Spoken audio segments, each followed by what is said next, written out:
Halo,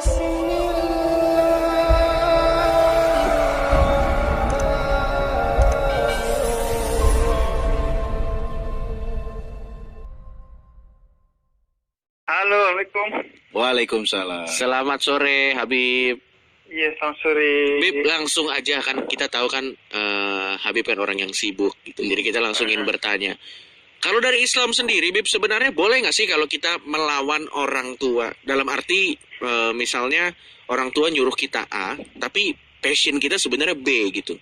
Itu ada nggak sih tips dan triknya supaya di saat yang bersamaan kita tetap bisa menjalani passion kita tanpa kuburan kita kena meteor gitu. Maksud gua kan seolah-olah kan kalau kita melawan orang tua atau tidak setuju dengan orang tua kan apa namanya kena kualat atau apa gitu. Ada nggak sih sebenarnya gimana sih Bib kalau dari Islam sendiri? Gini, gue mau buka dari cerita aja paling ya. Boleh Bib. Ada sahabat Nabi namanya Sa'ad bin Abi Waqqas. Kuburannya, makamnya itu di Cina loh. Oh wow. Makam sahabat ini di Cina. Nah, Sa'ad bin Abi Waqqas ini pernah marah ibunya karena dia pindah agama ke Muslim. Jadi dia marah, kata ibunya, ya udah saya gak mau makan, gak mau minum selama kamu masih jadi Muslim. Kalau kamu tetap Muslim, saya tetap mogok makan. Akhirnya dibujuklah sama Sa'ad bin Abi Waqqas nih. Ya udah, saya sudah mantap memilih Islam begini, kamu makan. Ibunya tetap gak mau. Sampai dibujuk, dan akhirnya kata Sa'ad bin Abi Waqqas, gini deh, ini urusan iman nih. Kalau kamu, saya udah jelasin, udah bujuk kamu, tapi kalau kamu tetap maksa ya sudah, kita jalan sendiri-sendiri. Akhirnya ibunya berpikir dan kemudian open minded, terbuka pikirannya dan akhirnya mau makan. Gitu. Nah dari sana turun tuh ayat yang mengatakan bahwa kita itu sama orang tua itu adalah berbakti, bukan taat dalam Islam. Bedanya adalah kalau taat itu artinya tunduk secara mutlak. Nah, ketaatan itu sama Tuhan dan Rasulnya aja kalau dalam Islam. Nah, sama orang tua itu namanya birrul walidain, berbuat baik saja.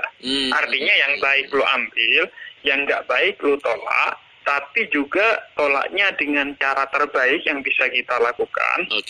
Dan kalau akhirnya pecah kongsi, deadlock gitu, ya udah jalan masing-masing, tapi harus tetap menjaga hubungan terbaik. Meskipun misalnya orang tua kita murka sama kita, tetap kita harus selalu berbuat baik. Misalnya murka, kemudian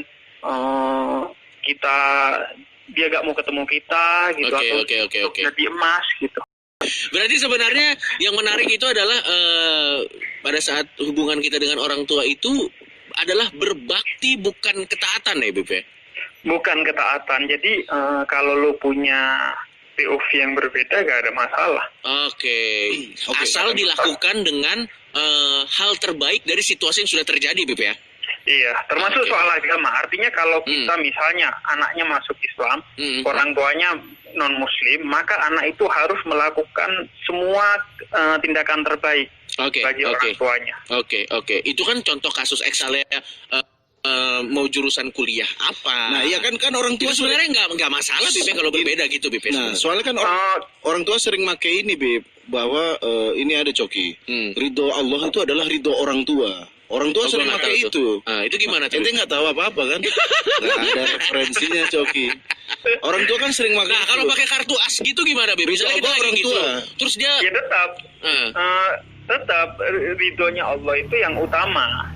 Orang tua itu ridhonya artinya menjadi diterima kalau tidak bertentangan dengan prinsip-prinsip yang sudah ada pada Tuhan dan Nabi gitu. Ya, misalnya urusan kuliah nih. Orang tua nyuruh PNS, terus anaknya nggak mau, dia mau kuliah yang lain misalnya, dia pengen ngejar passion yang lain. Orang tua kan pasti, kamu durhaka ya, gak berkah hidup kamu. Itu kan kenapa langsung gak berkah? Maksudnya kenapa? Dia kalau ada orang tua yang gitu, berarti lo harus makin yakin bahwa dia gak benar omongannya. Lo harus makin yakin untuk ambil jurusan itu karena dia gak ngerti sebenarnya. Tapi tentunya dengan cara terbaik yang bisa kita lakukan, BP, itu ya kata kuncinya, BP. Iya, tentu kata kunci itu. Dan gue itu sering ditanya kan. Katanya orang tua itu ikut dosa. Kalau anaknya berlaku dosa. Enggak, dosa itu setiap orang masing-masing menanggung dosanya. Adapun yang dimaksud di sana, orang tua dapatan dosanya. Misalnya orang tua tahu satu nilai kebenaran, kemudian dia gak ajarkan ke anaknya, baru anaknya dapat dosa juga. Anaknya dan orang tuanya sama-sama dapat dosa. Kalau dia sudah ajarkan, anaknya tetap gak mau jalani, ya masing-masing.